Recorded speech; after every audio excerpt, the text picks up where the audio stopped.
you doing, everyone? Welcome to this episode of the Cajun Conservative Show, where we talk about life, we talk about liberty, and yes, we talk about the pursuit of happiness, and we show the world that as Cajuns do have intelligence. Hope you're having a good day, good week, wherever you're located. Just remember that this is the day that the Lord has made. Let us rejoice and be glad in it. Words to live by, ladies and gentlemen, especially this time and day and age where everything is in a mess. The economy, the spirituality, everything is just a mess. But as I always say at the beginning of the program, as long as you have Jesus, you are in control, because you're letting him control your life. I know that's hard to do, especially as a male. We like to take control of the situations that are going on, but we have to remember, we have to let the Lord take care of us. We have to let the Lord take control of our situations. And look, I'm learning that right now. I'm learning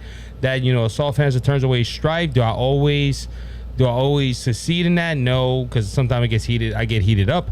But guess what? Great is he that's in me and he that's in the world. We might make mistakes, but thank the Lord that he is there to forgive us. Thank you, Lord, that you are there to make our path straight. That's how we should live our life, totally unto him. Hope everyone had a good weekend. This episode is coming out late if you are waiting for the newest release every Monday. Busy day, busy weekend, and to be honest with you, and I will say this, we are probably gonna make some changes to the lineup to the show in the near future to help with my schedule, because my schedule is all over the place right now. But I think we're gonna have some fun in the near future. Might be hearing more of the Cajun Conservative. We're gonna see about that, but I'm excited. Hope everyone had a great weekend, had great church services. If you attend church, if you didn't attend church, you should have went to church. You should have went to church and enjoyed some time of fellowship with the brothers and sisters in the Lord. So, all right. So tonight I want to start off with a topic that is not necessarily news worthy. It's more of an opinion that I have, that I think that every conservative should know, and that is how to debate.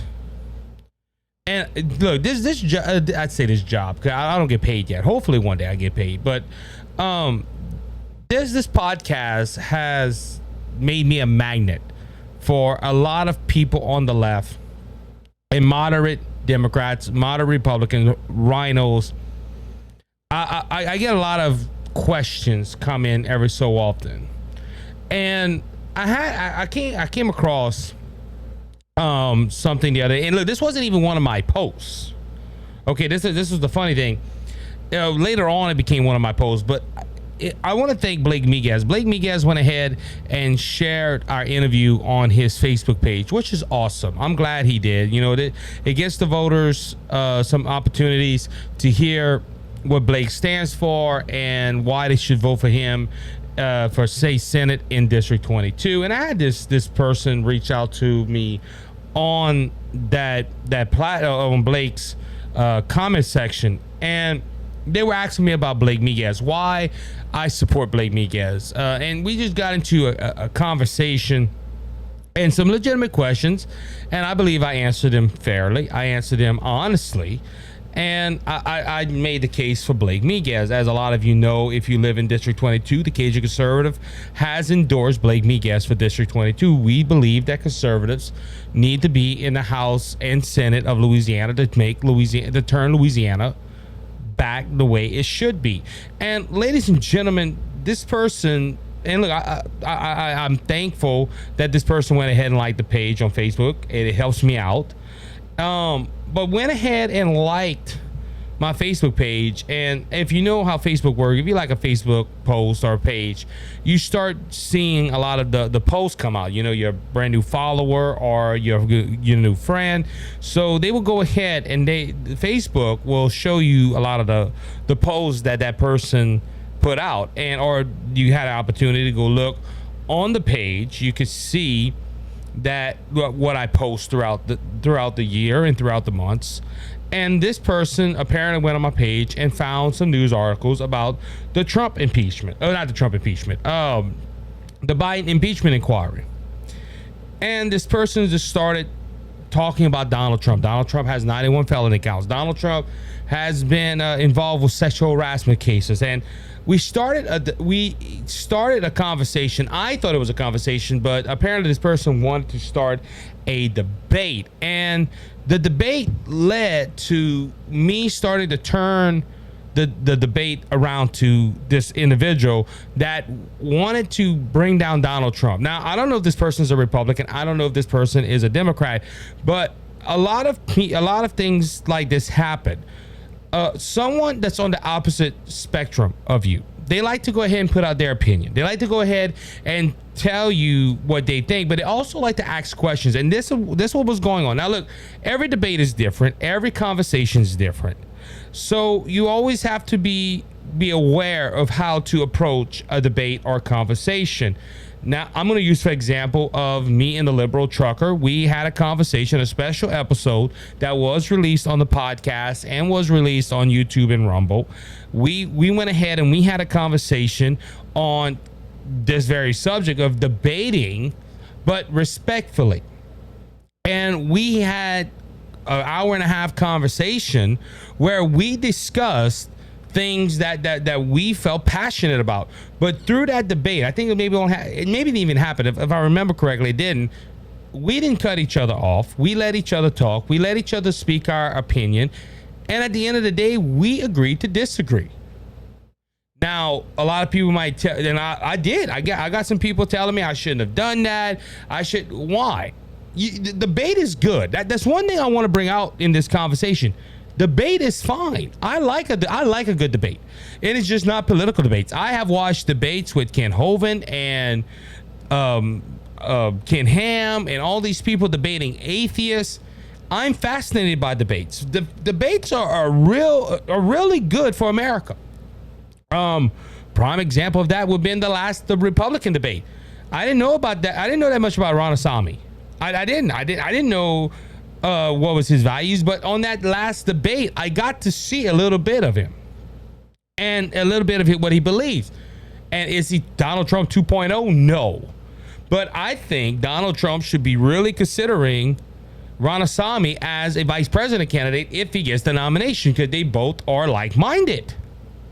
Now, some people might say that's dangerous because Pence wasn't like-minded, and that's what saved the country in January 6th. And there's people that believe that. They believe Mike Pence was the one that was the threshold between democracy and dictatorship.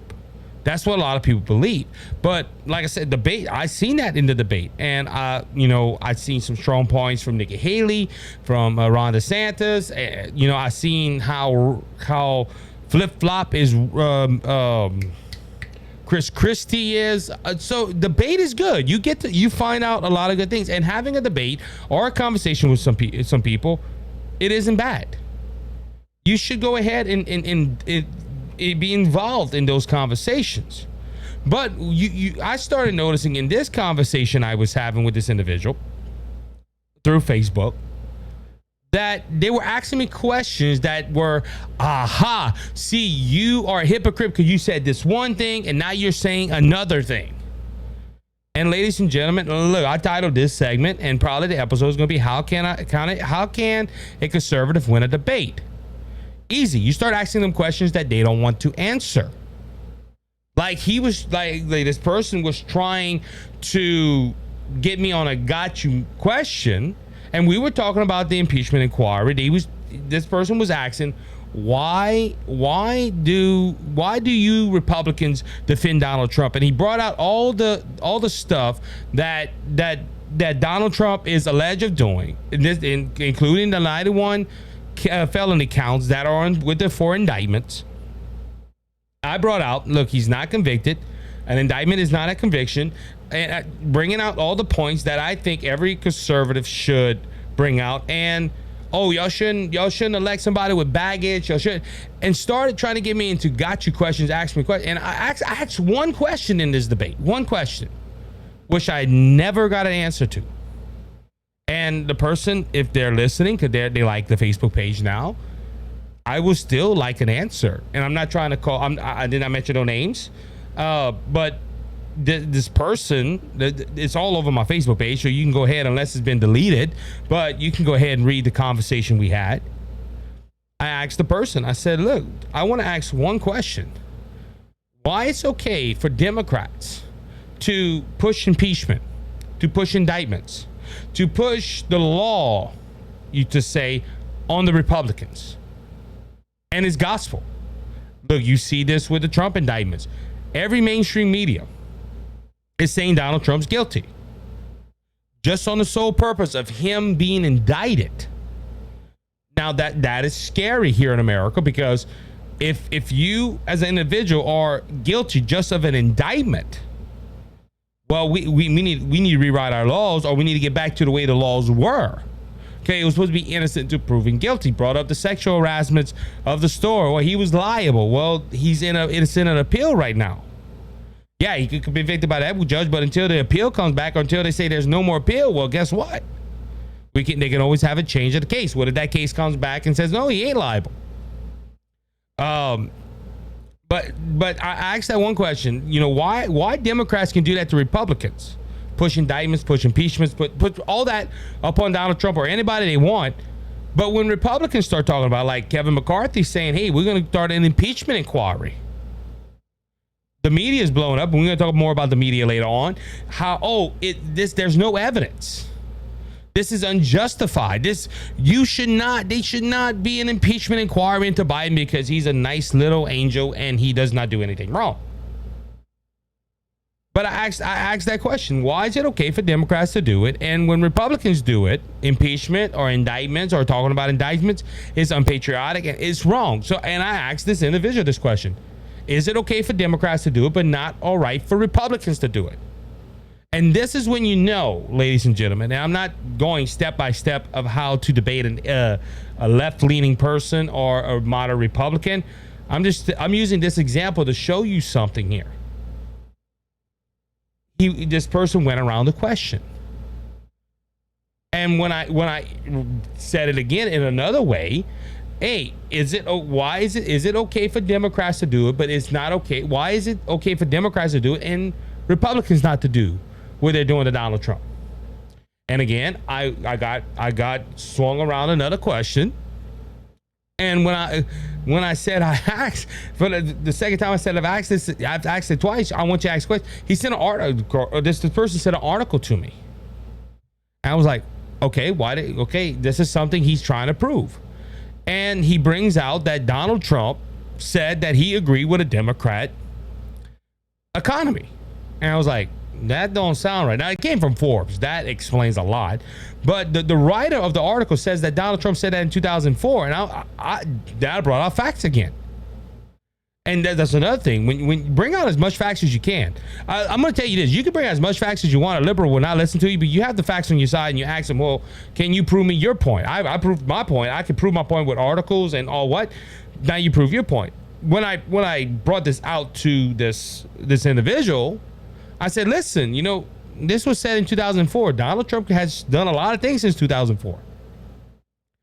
And under that article, though, he had the question, what you want me to answer? I asked kindly again. I said, this is the third time I've asked this question.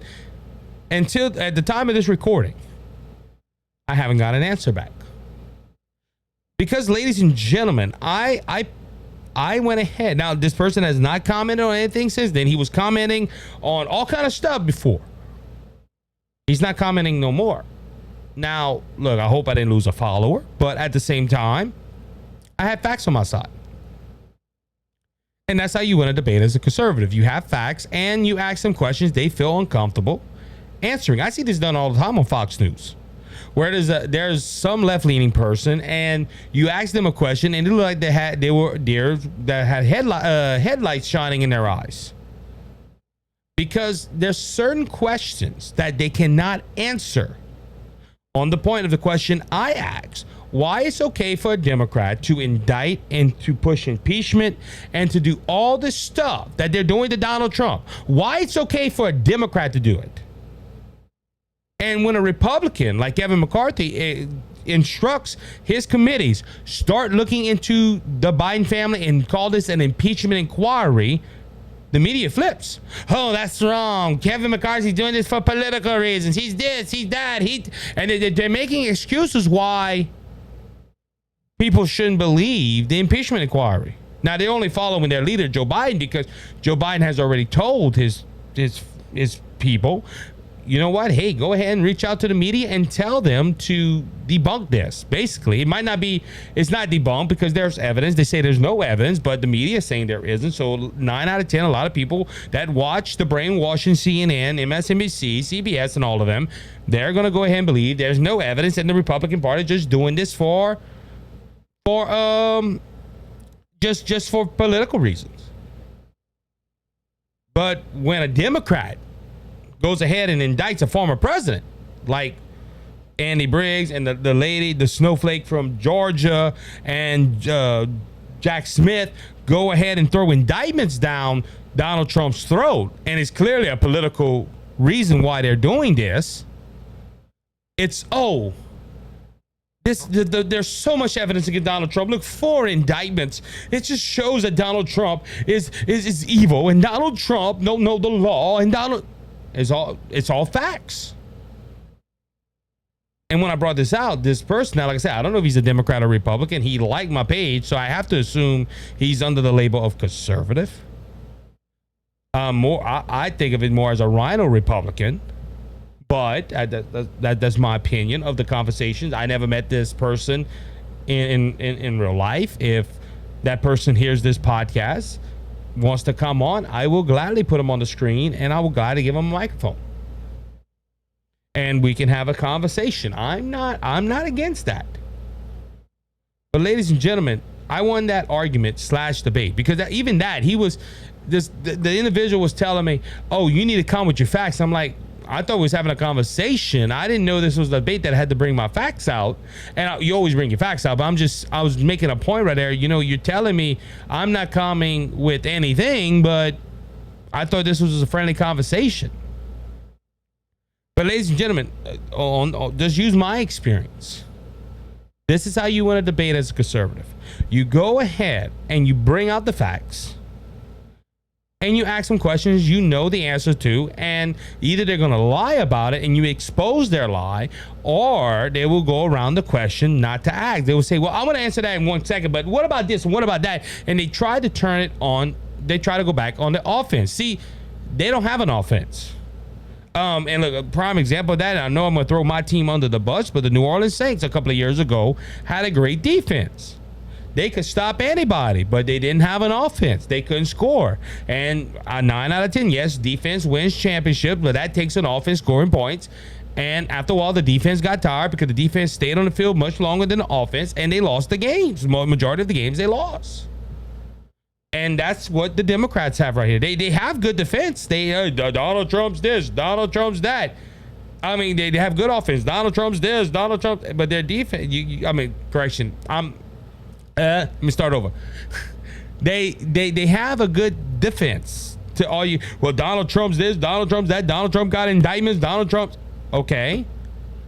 What about this? In their offense, they can't score political points. And ladies and gentlemen, this is how you stomp a liberal. Now, I don't know if my friend Liberal Trucker listens to this, but he might have some points on that where he might disagree with me on, but. Like going back to that debate with me and him, he held his own. He brought out points. I brought out points. We agreed to disagree. And this is what this individual on Facebook, if listening or you see a post or something later on, I will agree to disagree with you. If you're a Republican and you don't like Donald Trump, so be it. I'm not a Donald Trump supporter.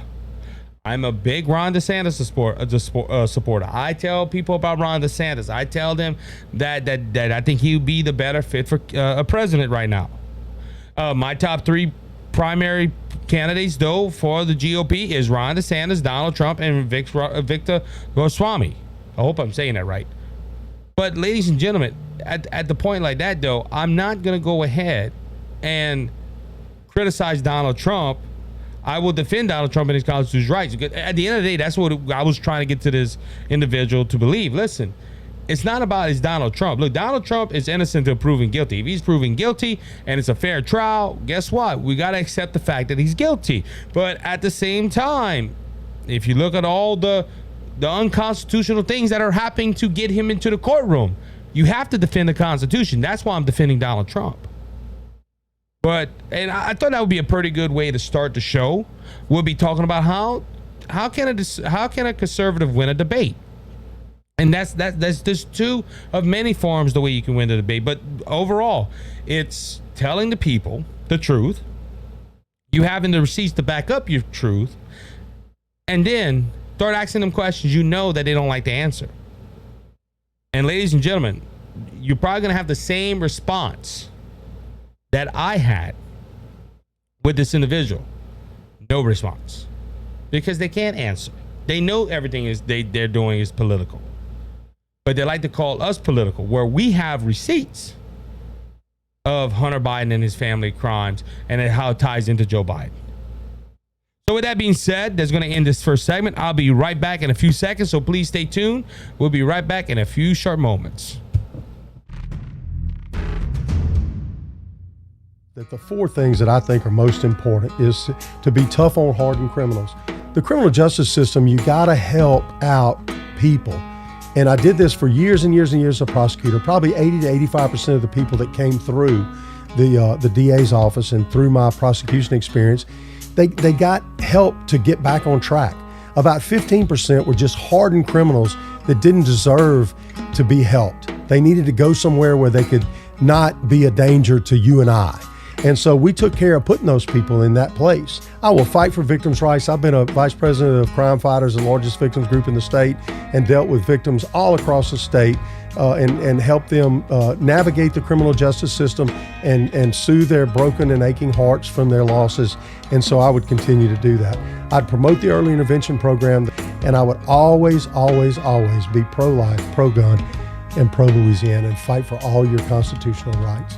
So if you want somebody like me that has a tough on crime background, I think you would be well suited to join our team, and I would be honored to have your vote on October 14th. This message is authorized by the campaign to elect Marty Maley Attorney General.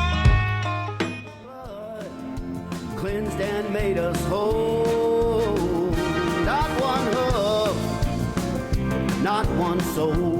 All right, everybody, welcome back to the second segment of the Cajun Conservative Show. Talking about Hunter Biden in the first segment because I brought out how the media saying there's no evidence, and we're going to dive into that a little bit more in a second. But Hunter Biden has been indicted on federal gun charges. That's right. This is related to David Weiss's 5-year investigation into Hunter Biden, and this is after the plea deal fell through. Now Hunter Biden is indicted on federal gun charges. It happened last Thursday, and ladies and gentlemen, Biden was charged with making a false statement in the purchase of a firearm, making a false statement related to information required to be kept on a federal firearms license dealer, and the one count of possession of a firearm by a person who is unlawful user or addicted to a controlled substance. According to the indictment, on or about October 12th of 2018, in the District of Delaware, the defendant Robert Hunter Biden, in connection with acquiring of a firearm that is a Colt Cobra 38 special revolver with serial number, and they read the serial number, knowingly made a false and factual written statement intended to likely to deceive the dealer with respect to the fact material to the unlawful of the sale of the firearm. In that, the defendant Robert Hunter Biden provided a written statement on Form 4470 certifying he was not an unlawful user of or addicted to any supplement, narcotic drug, and any other controlled substance, when in fact, as he knew, that statement was false and fictional. There's a lot more into this indictment, but ladies and gentlemen, the question I asked when reading this article, why didn't David Weiss do this at the beginning? Okay, this is baffling to me. All right, because you have a former president of the United States that's hardly gotten investigated into, and he was indicted 4 times, 2 federal and 2 state, one being in Georgia, one being in New York. By the way, both blue districts and both blue district attorneys, and Jack Smith has been proven to like the Biden family. But there's no connection to that. Just hold on tight. But on that note, why didn't David Weiss do this at the beginning? Okay, if he had this evidence of Hunter Biden writing a false statement about 4473, why even try a plea deal?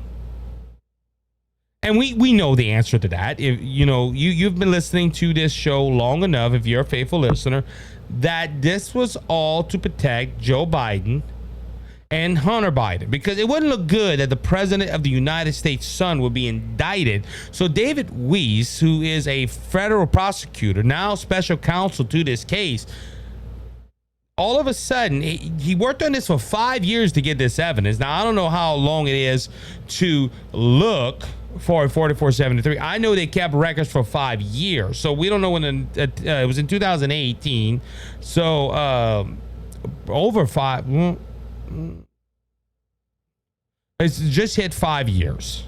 So I don't know if they were waiting for the 4473 to go out. I don't know what was going on, but normally the dealers hold this information. So all they had to do was get the 4473, read it, and it would say, oh, he lied. That's enough evidence to indict. There wouldn't even be no plea deal. But because it was Hunter Biden, it had plea deals where he almost had full immunity of just not the gun charge, but also the tax invasion that he did. Now, there is no indictment on that. The Bidens are still fighting on that. And I even seen that Hunter Biden is suing the IRS. Let me see if I could find it. He was suing the IRS because he felt that they were targeting him. That's right, ladies and gentlemen. He cheated on his taxes. He said he did. He was gonna admit guilty to it, and all of a sudden, no, I'm not guilty. I didn't do none of that, and I'm gonna sue the IRS because the IRS was attacking me because I'm a Biden. And ladies and gentlemen, it just. I don't know. I'm just amazed by what we're seeing here. It just that's just the question I ask. Why didn't they just federally indict him? Now, ladies and gentlemen, we know that this is a lot to tie into the impeachments and stuff like that, because they were already saying they were going to go ahead and go after Hunter Biden, but they were trying to give him a slap on the wrist. Now, we would have to check how this indictment goes about. Me personally, I was very surprised that this happened. I think I even went on TikTok and said that I was very surprised, but I'm happy it happened. But at the same time, what's the angle? What's the angle to Hunter Biden? And why is this only the charge? Like I said, what about the federal tax invasion? So we're gonna have to see how it goes. Also last week, what happened was, what happened last week, we had a couple of GOP House Republicans really stand up to the media. And ladies and gentlemen, this needs to happen. Okay, this needs to happen where Democrats, where Republicans are really, you know, they really need to stand to their guns. They need to stand for what's right. And I'm glad these Republican representatives did what they did. And we're going to start off with Mr. Scott Perry. Went ahead and erupts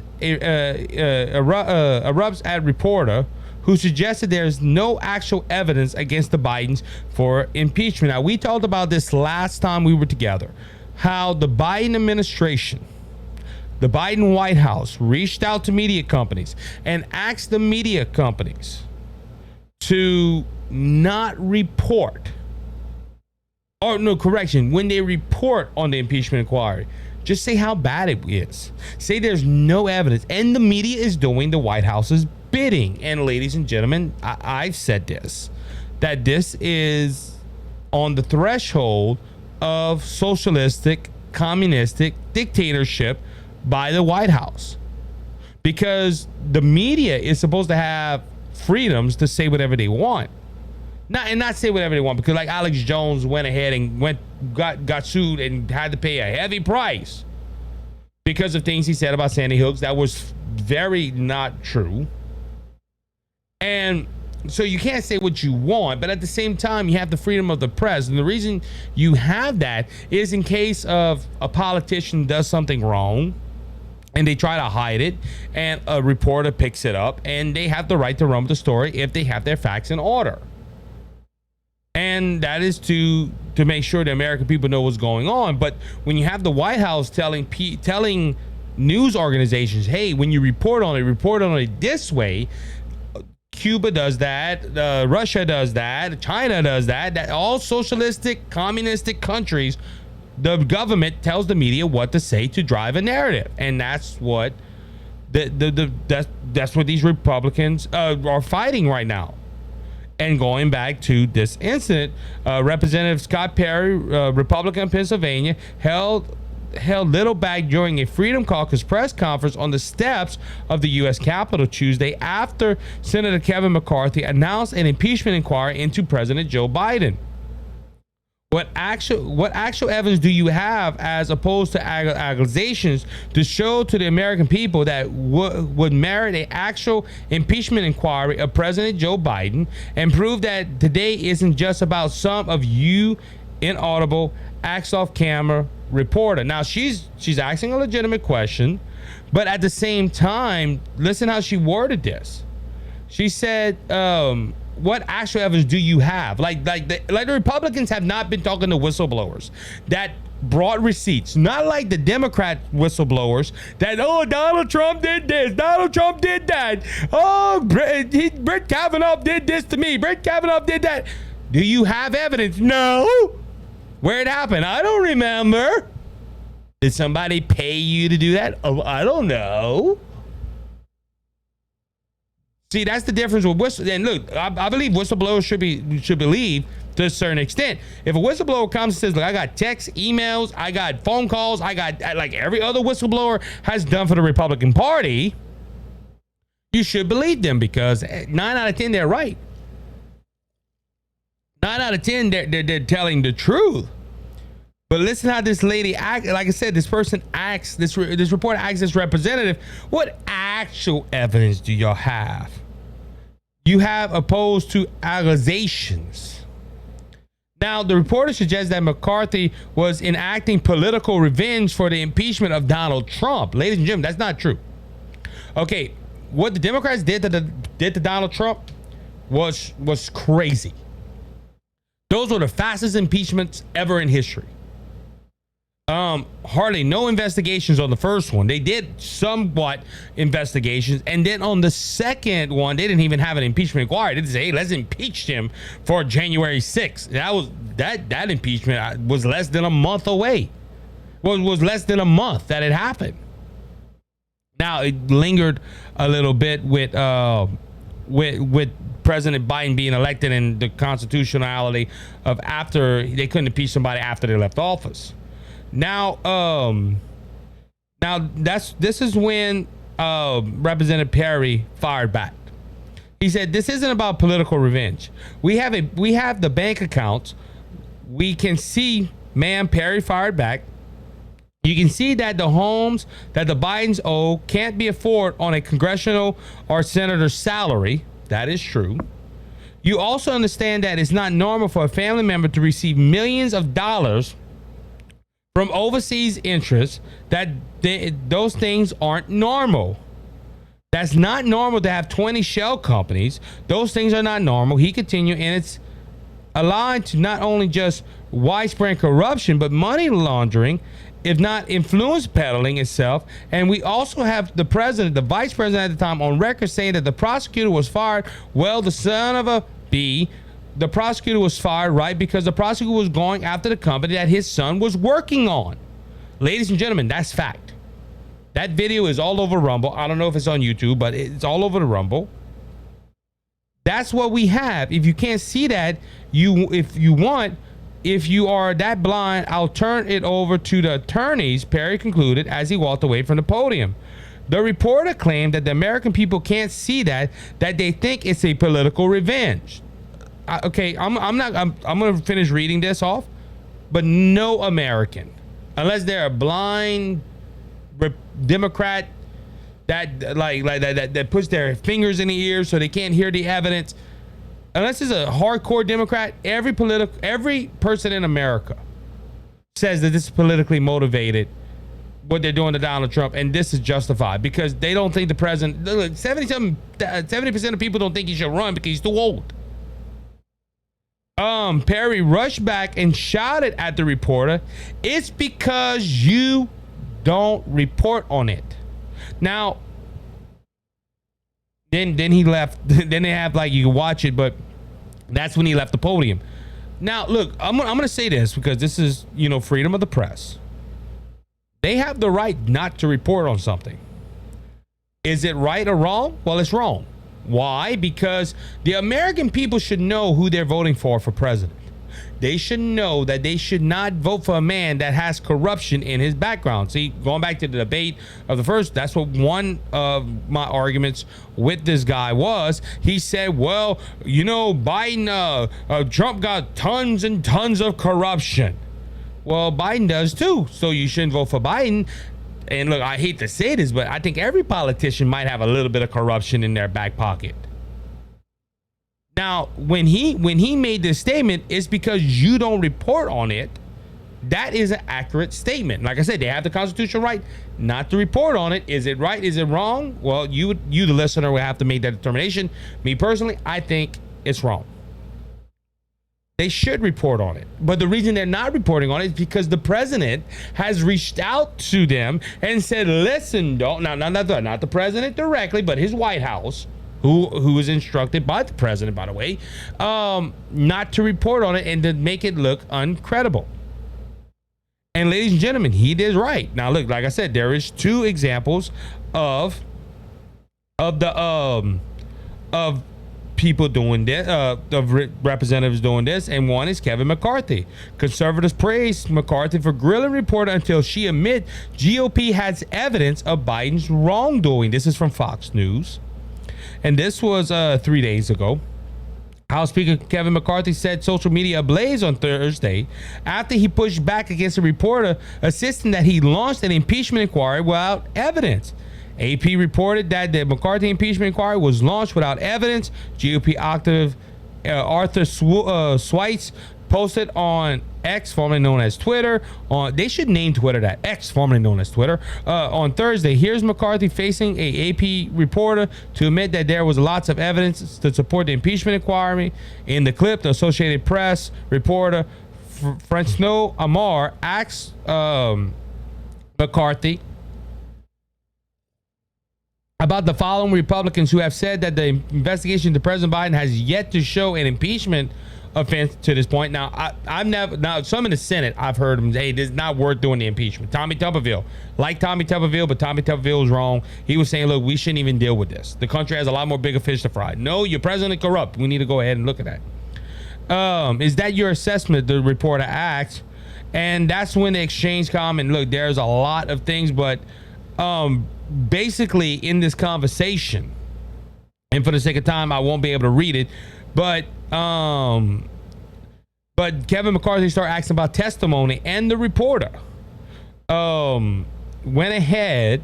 McCarthy didn't ask the reporter if, I'll say that part, she believed the president lied, to which she reported, but is lying an impeachable offense when it's on corruption? Yes. All I'm saying is, to know the answer to these questions, McCarthy said, the American people would know. And basically, is lying an offense? Well, yes, it is. If it's an impeachment inquiry. And see, that's what a lot of people see. So it's wrong for Republicans to lie, but not Democrats. And ladies and gentlemen, these two stories this is confirming what the White House has done. The White House has reached out to these media companies and said, you need to debunk this. You need to back us up. You need to go ahead and you need to go and do what hide this evidence. hide this stuff from the American people so they don't believe the Republicans. If the White House did that, that means there's something to it. But these reporters are doing what they're told to do. And it is sickening. It is sad that our country we have an amendment in the Constitution that gives the media the freedom of the press. And they're using it to lie about the Republican Party and the conservatives and praise the liberals and the Democrats. And ladies and gentlemen, people might ask, well, Isaac, you go ahead and do the total opposite. Well, I'm not the media. Yes, I am the media. I own a media company called BGS Media. But at the same time, I am an opinionist. I give you my opinion. You never hear me. I'd say I report on stuff, but I report from Fox News, Daily Wire, sometimes from Politico, but I'm an opinionist. I give you my opinion of a story. And I don't call myself news. I don't have the Cajun Conservative News Network. But ladies and gentlemen, these news reporters that's supposed to report the news they're trying hard to make the American people think that that this is all baloney. There's no evidence, which, like I said, there is. We talked about it earlier with whistleblowers. Whistleblowers bought emails, they bought phone calls, they bought text messages, they bought evidence. It has already been proven that the Biden family has received millions of dollars, all because of Uncle Joe. And ladies and gentlemen, the media is closing their eyes and closing their ears and saying, la, la, la, la, la, la, la, nothing to see here. Because it makes Biden look bad. And this impeachment inquiry, in my opinion, is justified. But according to some on the left and some that are on the right, think, no, we shouldn't mess with this. Let's deal with other things. Like going after conservative podcasters and conservative politicians that really want to help this nation. Not like the Democrats that just want to fill their pockets and make us a socialistic country where they're the kingmakers and we're just peasants. With that being said, we're going to go ahead and take our second and final break of this show. Please stay tuned. We'll be right back in a few moments, so stay tuned. Cheers and good on you, boys and girls. My name is Scott Ford, and I have a show on Rumble. It's the Scott Ford Show, all one word. The Scott Ford Show, all one word, and it's on Rumble. I'd be very happy if you went ahead and subscribed, like Isaac. I'm a true American-loving patriot. Thank you, Isaac. God bless. Enjoy your life.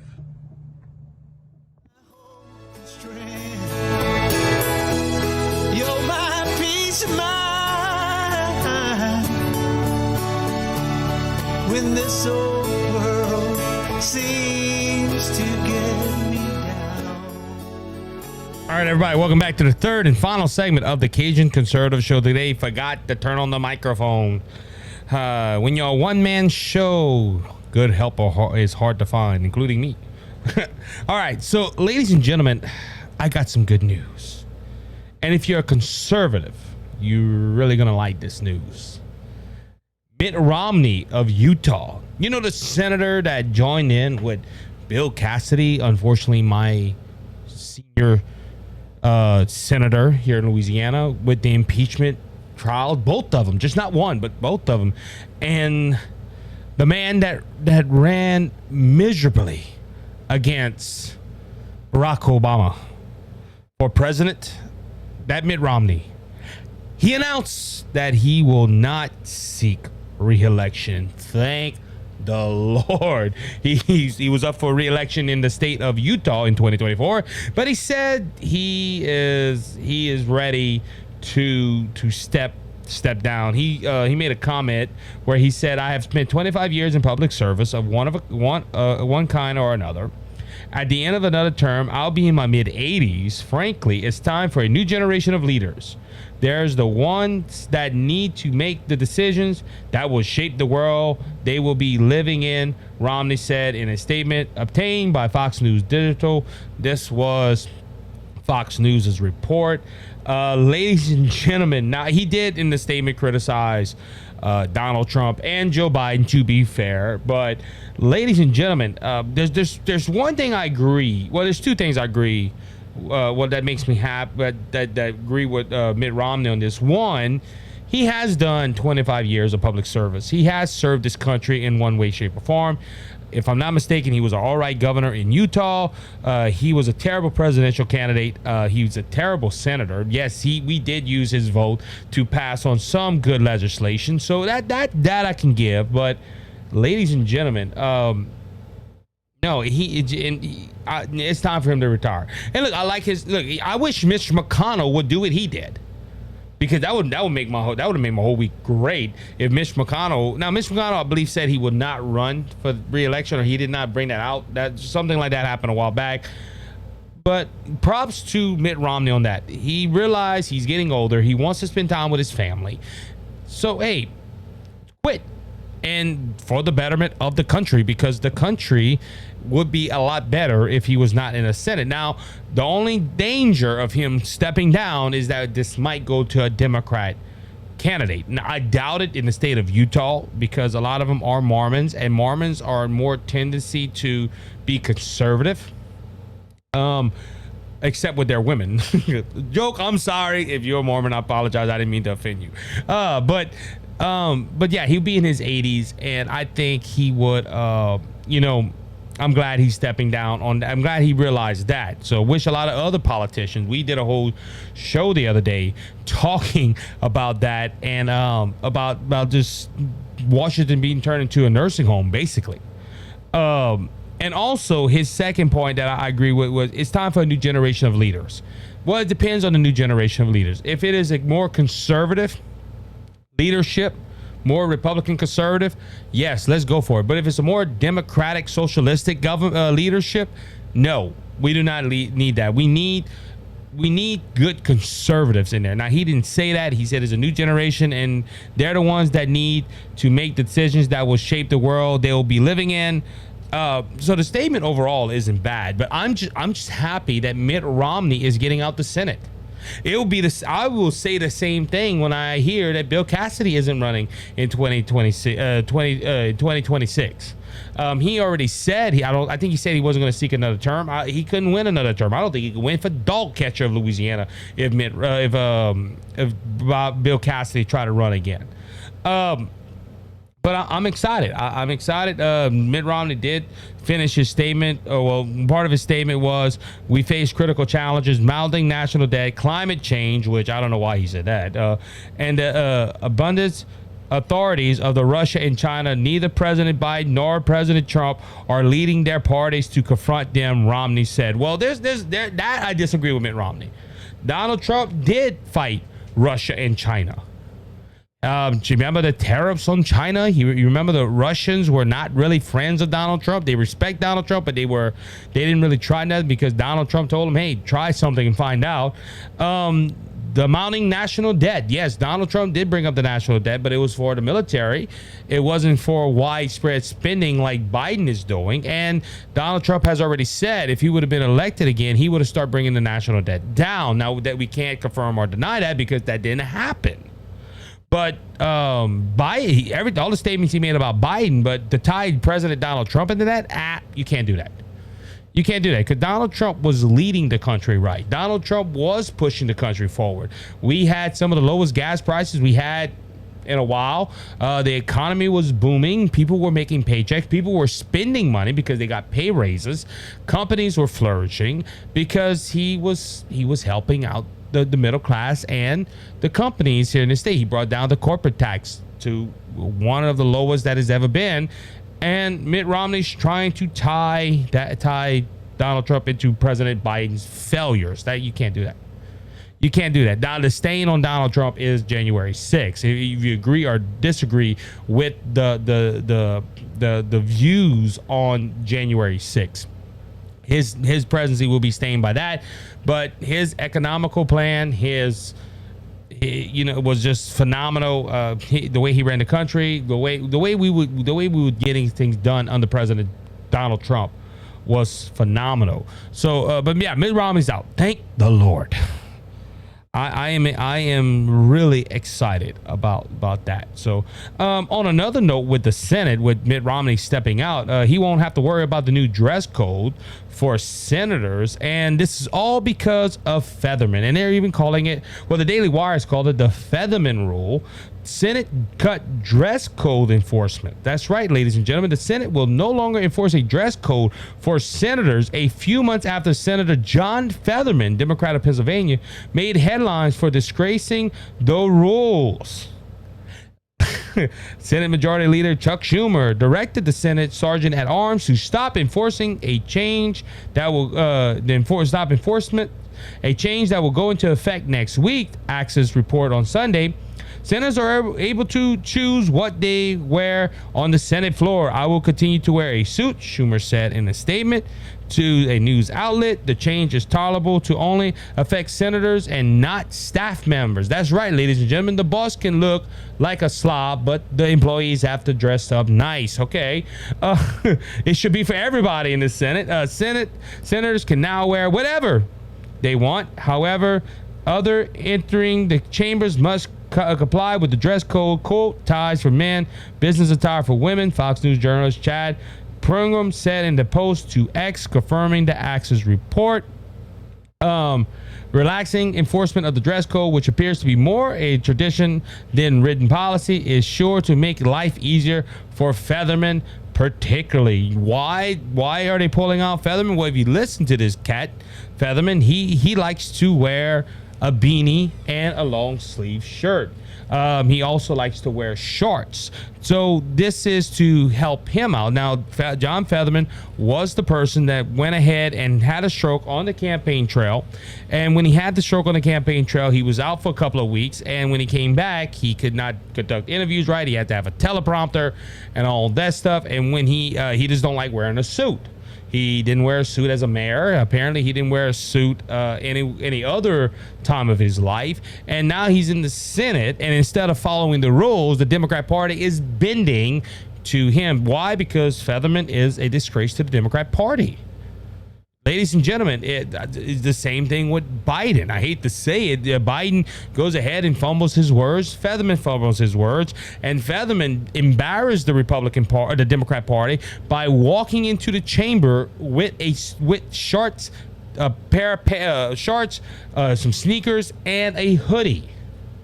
So, ladies and gentlemen, the Democrat Party is bending to one that they're trying to lift up in this election coming forward. Ladies and gentlemen, this don't surprise me. Now, look, I didn't hear nothing on the Republican side. Now, Republicans need to get creative. If they're gonna not enforce this rule, Republicans need to wear T-shirts that say MAGA. They need to say some drill baby drill. They need to wear something that brings out their view. I'm not against that. Hey, if you're gonna go ahead and say no suits, go ahead. Look. If I was elected to senator, I probably would never run. I would walk in with the Cajun shirt on, with the Cajun card hat. Tell them, hey, go meet Mr. Scotty at Cajun Cards, and you can go ahead and have a good deal. I will wear caps. I wear shorts. If you look under my desk, I'm wearing shorts with sneakers. I wore a bow tie for the first time last weekend. That's that, and it was for a clue game. It was. I'm not a suit person, so this would I would like this. But ladies and gentlemen, it's a tradition of it just okay. Now let's go to a more serious note. These are politicians that run our country. And they need to look like they know what they're doing. Not like they just came off of a basketball court playing LeBron James. I'm sorry. And look, a lot of people might say, Isaac, what is the big deal? They changed the dress code. How embarrassing. Where you see the British Parliament, all these men dressed in suits and looking well. You look at British Parliament and you look at countries all over the world, and then you have our senators, our men that are supposed to be the most intelligent people on the planet, wearing basketball shorts and sneakers and a hoodie. America's already a laughing stock in the world, and the Democrat Party has just given them something else to laugh at. Why? Because it made John Fetterman look bad. Now they did say to make John Fetterman look bad, they got to make the whole Senate look bad to keep this man in office. This is a shame. This man shouldn't have even won for senator, but it just shows the state of Pennsylvania. And ladies and gentlemen, it is disgraceful. And we need to get a good candidate, a good conservative Christian candidate in that position. And like I said, on the positive side, Republicans, use this to your advantage. Look, they're glad Marjorie Taylor Greene ain't in the Senate. Laura Bartram, I think her name is. They're glad she's not in the Senate, because I promise you, coming the day was been the enforcement of this, they would have went ahead and just had a field day with this. Put a big shirt that says "Drill Baby Drill" or something, or impeach Biden, something. I think the Democrats opened up Pandora's box on this one. Yes, it's not on policy. It's funny what the Democrat Party will do for one person. And I hear this all the time. And this is a separate topic altogether, but I hear this all the time from Democrats. Y'all Republicans, y'all been backwards for Trump. Oh, y'all defend Trump on everything. And I'm looking at this, I'm saying y'all do the same thing for individuals. For Dianne Feinstein, y'all allowing whatever for her so she could continue to run. The Democrat Party changed the rules of the House floor. Well, the Republicans did that too, but for women to have a headpiece. Joe Biden gets every favorable thing that comes around the block, and the Democrats want to accuse us of showing favoritism and changing the rules and bending the rules for our party. Come on, man. The hypocrisy at its finest. All right, one more story before we wrap up, and this is good news, bad news. This is how I can really put it out. Biden hands Iran $6 billion. 5 Americans freed. That's right, ladies and gentlemen. They just didn't let them go because Biden told them, "Hey, you better let them go, or there's going to be consequences on you, Iran." No, he followed his president when he was vice president, Barack Obama, send money and get something in return, which is 5 Americans free. That is the good part of this. We have 5 Americans that are free now. They're back home. They came back today. I believe it's today. But after President Biden released $6 billion in frozen oil reserves to Iran, which we're probably going to buy back for twice as much, the theoretical diplomatic Iranian regime released 5 American prisoners it had detained for years. The plane carrying the 5 Americans and 2 of their relatives had taken off from Iran and en route to Qatar, which had helped broker the swap. NBC News report Monday morning, a senior Biden administration officer has claimed the funds would not be sent to Qatar, and the Treasury Department would follow up to make sure the money was used for humane purposes. That's right, ladies and gentlemen. The Iranian regime that had probably tortured these 5 men or women and tell their people, listen, if you don't follow the Quran and you don't live by the Muslim rule of law, we're going to kill you. They're going to use that $6 million for humane purposes. That's funny right there. And the Biden administration probably really think that we're going to unfreeze these assets and they're going to help their people. Sure. The Iranian president is probably looking at a new Ferrari right now with that $6 billion in oil reserves. But the Iranian president, Ebrahim Raisi, dismissed such claims, telling NBC lesser halt. Human Iranian means which the Iranian people's needs. So this money will be budgeted for those needs, and the needs of the Iranian people will be decided and determined by the Iranian government, adding that the funds would be spent whatever we need. Basically saying we're going to go ahead and use this to attack Israel and to come against the American people. Ladies and gentlemen, I am tired of coming behind this microphone and talking about a president that gives money to the Iranian people and gives money to Ukraine and leaves billions and billions of dollars to Al Qaeda to later on fight us. I'm tired. I'm just tired of it. I am tired of coming behind this microphone and talking about a president that does not care about the American people, but go and sends money to every other nation, especially our enemies. I'm tired of it. Now look, like I said, I'm happy. 5 Americans came home. But what happened to the statement, we don't deal with terrorists? Parliament GOP senators blast the deal. I'm always glad when Americans are released from captivity, Senator Lindsey Graham tweeted. However, this agreement will enrage radical regime like Iran to take even more American hostages. The Atala and the Hitchman are terrorists and truly represents the terrorist state. I don't agree with Lindsey Graham a lot of the time, but he is right on this. The U.S. should, this is from Senator Tom Toole, echoed, the U.S. Senate, the U.S. should be unrelenting in its effect to bring detained Americans home, but Iran will now count pallets of regime money, putting it in leadership is a better position to develop a nuclear weapon, to fund terrorists, and the price to release U.S. hostages will only go up. Yes, it did, and then he's right. Remember, Barack Obama sent, I think it was $4 billion. It was a lot of money. Ladies and gentlemen, again, I will say I'm tired of talking about a president that thinks all the world is his domain, and he's the president of all the world. President Biden, you are the president of the United States. And I could hear him, oh, hold on, I'm the president of them 5 hostages. There's other ways to get hostages out of dire situation. Trump couldn't do it. Okay, Trump didn't do it. You got that fact. But you sending $6 billion, not 1,000, not million, but $6 billion to the Iranian regime.